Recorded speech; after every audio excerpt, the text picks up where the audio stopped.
Greetings, everybody. It's RPG Grandma, continuing the Forest Oracle. So, for whatever reason, the party is going to go off into the woods. Whether it's they got the map, that's it, that Delon gives them, that's missing the new road because it's an old map, and they're going to go get the druids, or whether they you've decided to use the downs and ease them into the adventure, and the downs hasn't gotten really bad yet, but they're out there doing other stuff. All right, they're going to go into the woods. That's where we'll have to get into the wandering monster chart, all that eventually here. But let's just read this along like they're going into the woods and we're following the adventure, because this is what the adventure says to do. All right, the Wilderness Road. The Wilderness Road is a pass which crosses over the new Wilderness Road. The old Wilderness Road is. Winding and bushy, it has been unused for some time. Grass now grows across the road, and the woodland brush seems to be reclaiming the cleared area. There are only faint tracks in the dirt, but the party is unable to determine who or what made the prints. There are no other signs of use on this road. Well, if there's faint tracks, and maybe something, but okay. So they're going along this road. They should be traveling east, assuming they didn't get lost, which there's also a whole thing on the party getting lost, and then you're just supposed to let them get lost using these rules, and then at some point you're going to let them know that they're lost, and then just let them turn around, come back the way they came, and find the road at that point. It does not use the right rules. It does not use the rules in here for the getting lost. It does not use morale rules. It does nothing like it should. Pretty much, when you do the wandering monster, when I do the wandering monsters, everything fights to the death. Well, we get to our first encounter in the woods, official, it's in the book here, and that's the Brigands. Now, these guys are going to fight to the death. Why they're going to fight to death, I don't know. So there's not even a morale check. There's a surprise check rules.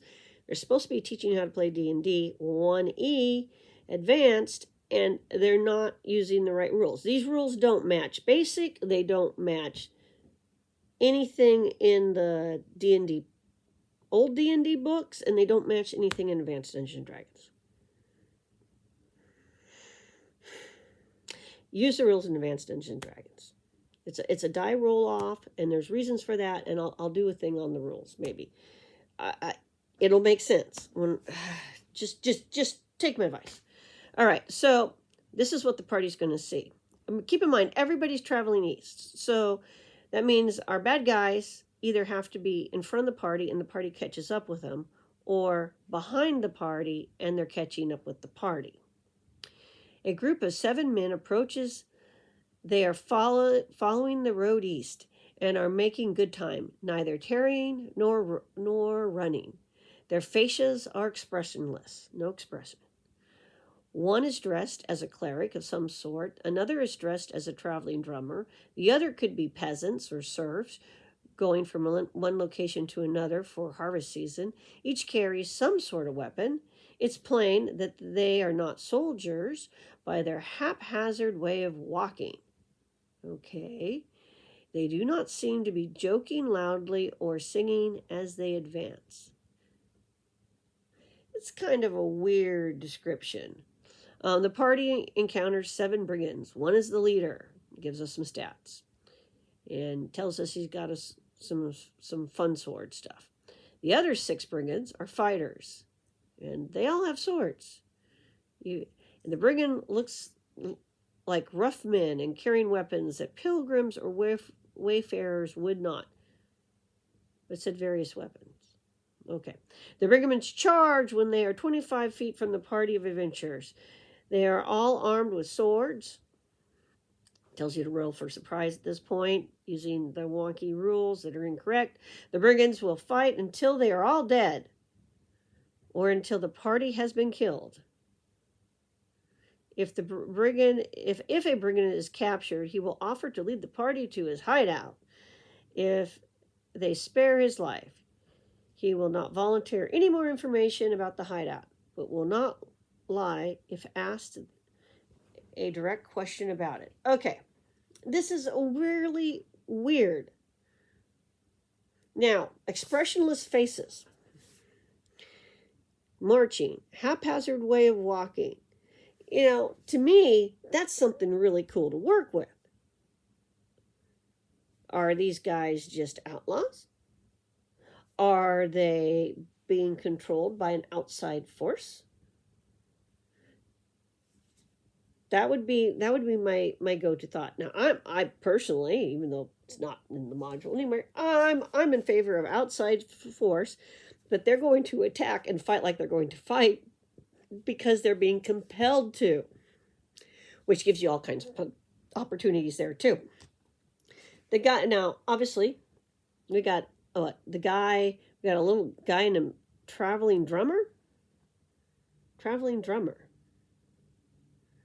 Was he with the gypsies? Is he a gypsy? Is he a bard? What is he? The priest. Is he really a priest who's now compelled to fight? See, if you ask questions and start changing little things in here, it makes it way more interesting.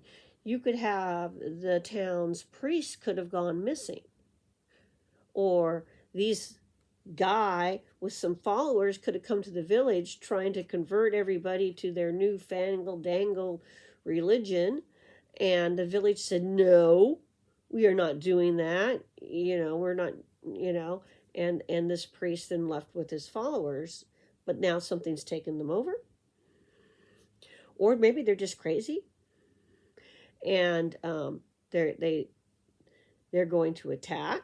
Do you want them to kill the party, or do you want them to capture the party and then convert them to whatever's compelling these guys to behave this way? It's very odd. And then once one's captured, oh yeah, by the way, there's my hideout, guys. Yeah, let's go over there. Yeah, I'm totally compliant now. No. So this whole section, I would definitely change. If you want them to just be outlaws, well, they should be ambushing from like the side of the road, right? They should be jumping in there. But more importantly, there should be a chance to talk. There should be a chance to communicate. Maybe they're not under control of anybody. Maybe they don't attack stupidly. Maybe they're working for that crime boss I mentioned who has that place in the middle of the woods, and they're headed that way. Why would they potentially attack potential customers that can be fleeced from the village? They wouldn't do that necessarily, unless they had a reason to believe that these people, might be muscling in on their operation, might be the law, right? So think about another way to use these guys besides the way they're presented, because the way they're presented it doesn't sit right with me. If I want to go expressionless face, I want to go with they're compelled and there's some kind of evil in the forest, doing stuff and making, and is causing people to get disappeared, and there's missing people and all this stuff. And that would be a good adventure for the party that's recovering and leveling up before they ever go to deal with the the cursed land thing, and then meeting these guys, or just meeting these guys and then wondering why they're out in the middle of the woods because the party was out looking for some missing sheep or something. So it's something totally not to do with the druids whatsoever. That sheep have been disappearing because a giant ants are eating them or something. From the Wandering Monster chart. Just saying. Or the hyenas. The laughing in the woods. Yeah, there's hyenas. So think along those lines with